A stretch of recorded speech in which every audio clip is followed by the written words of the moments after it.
आत्माराम देखे सहस्रदळावरी उन्मने हे पाही आरुते तेही चक्षुचे अंतरी चक्षु देखे पूर्ण हे चिकेरे खून तुझे ठाई माऊली ज्ञानेश्वर महाराज की जय. एक तरी ओवी अनुभवावी या चिंतनमालेत, या ध्यानयज्ञात आपण आज ज्ञानेश्वरी अर्थात ज्ञानदीपिका आत्मसंयम योग अध्याय 6वा ओवी क्रमांक 471चं चिंतन करणार आहोत. तेने बहुते जन्मी मागिती विक्षेपाची पानिवळे झाडिली म्हणून उपजत खेवो बुडाली लग्न घटिका. अर्थात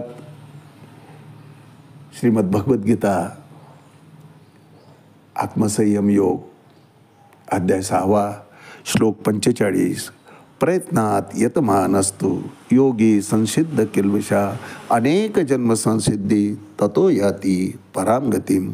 भगवंत अर्जुनाला सांगतायत की अर्जुना, आजचा वर्तमान काळातलं मिळालेलं यश हे काही त्याचं फक्त याच जन्मातलं यश नाही.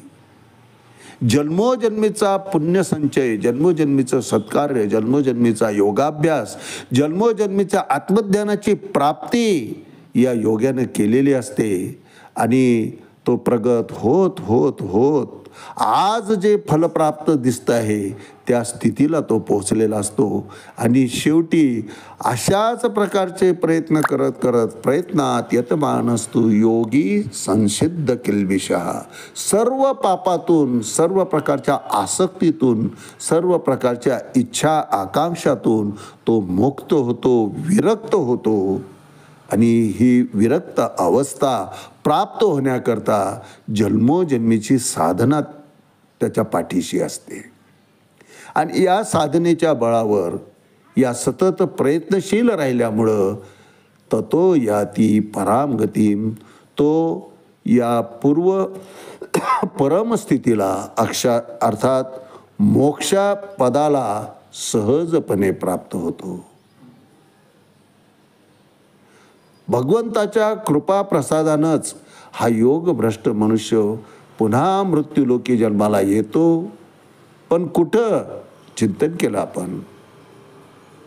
सर्वत्र वैभव, ऐश्वर्य, सुख, प्रापंचिक आध्यात्मिक दृष्ट्या सुख ज्या घरामध्ये लोळतं आहे, ज्या घराला ऐश्वर्याचा वारसा आहे, वैभवाचा वारसा आहे, कुलशील सतत नांदत आलेलं आहे, शीलवान असं ते घर आहे, असा प्रापंचिक आणि आध्यात्मिक दृष्ट्या सुखसंपन्न अशा घरामध्ये कशाचीही कमी पडणार नाही अशा कुळामध्ये असा योगी जन्माला येतो. मग सर्वच गरजा मनाप्रमाणे परिपूर्ण होतात. त्या गरजाची परिपूर्तता करण्याकरता त्याला आयुष्यातला विशेष असा वेळ घालवण्याची गरज पडत नाही. बसल्या जागी सगळ्या इच्छा आकांक्षा परिपूर्ण होतात. कर्तव्यसुद्धा त्याच्याकडून सहजपणे पार पडतात.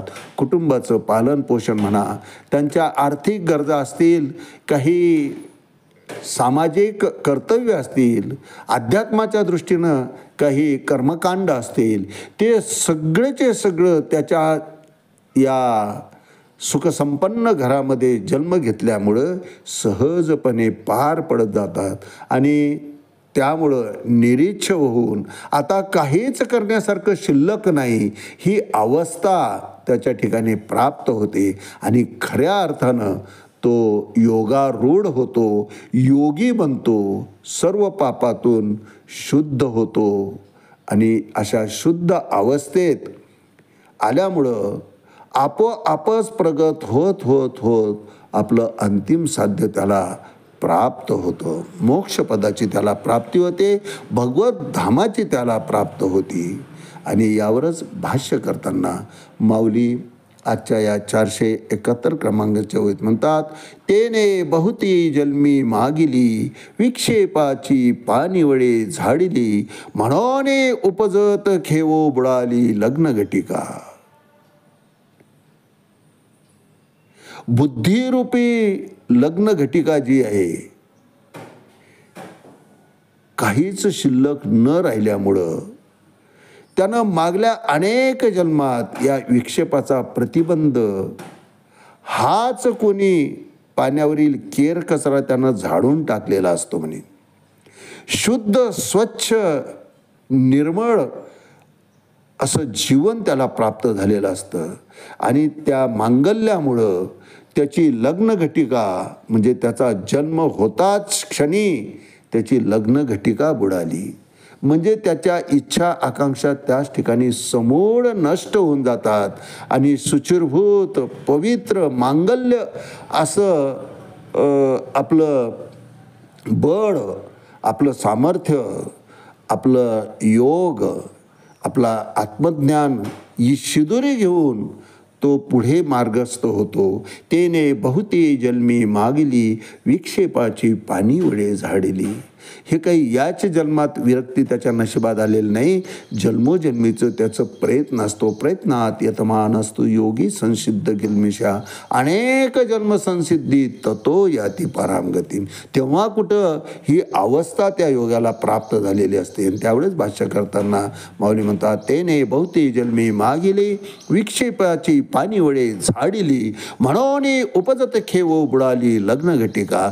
जन्मल्याबरोबरच अनासक्त होऊन जातो, विरक्त होऊन जातो जड भरतासारखा आणि आपल्या साध्याच्या प्रती अंतिम साध्य मोक्षपद भगवत धाम याची प्राप्ती त्याला सहजपणे होत असते.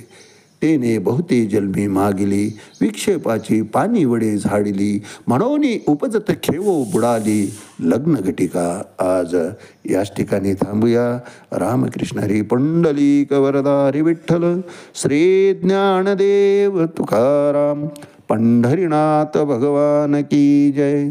माऊली ज्ञानेश्वर महाराज की जय.